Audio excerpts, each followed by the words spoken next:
Билет в один конец сегодня вручили главе таджикских трудовых мигрантов Карамату Шарипову. По решению суда его выдворили из страны.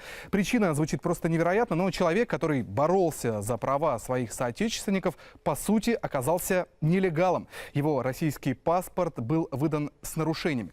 К слову, внимание правоохранителей Шарипов привлек осенью во время массовой потасовки с участием мигрантов возле торгового центра в Москве. Тогда позволил себе ряд резких высказываний, которые, как считают эксперты, могли стать причиной новых столкновений. В этом мужчине на инвалидном кресле сложно узнать бывшего лидера ликвидированной организации «Трудовые мигранты Таджикистана». Приставы доставили Карамата Шарипова в аэропорт из Центра содержания иностранцев, чтобы депортировать.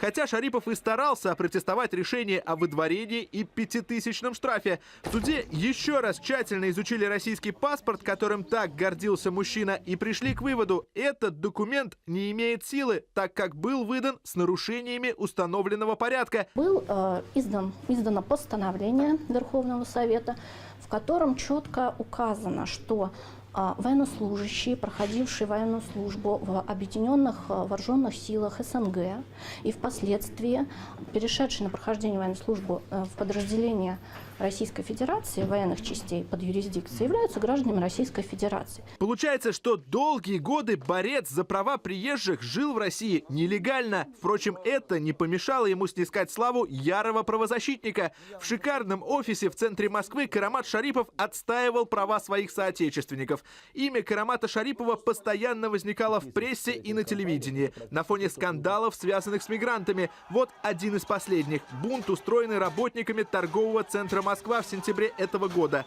Тогда Шарипов обвинил охранников комплекса в зверском избиении грузчика Навруза Закирова. Правда, врачи поспешили успокоить общественность, заявили, что следов побоев на теле Закирова не было, и, вероятнее всего, он упал из-за приступа эпилепсии. Но Шарипова, судя по всему, такая версия не устроила. Он поддерживал мигрантов и когда те начали штурмом брать торговый центр, и когда атаковали больницу. По словам экспертов, знакомых с деятельностью правозащитника, Шарипов собирался вывести на улицы сотни тысяч недовольных соотечественников и позволил себе ряд очень резких высказываний. В рассказе одной из съемочных групп он упомянул, что якобы избитый трудовой мигрант был охранниками завернут в белую ткань и выброшен на помойку.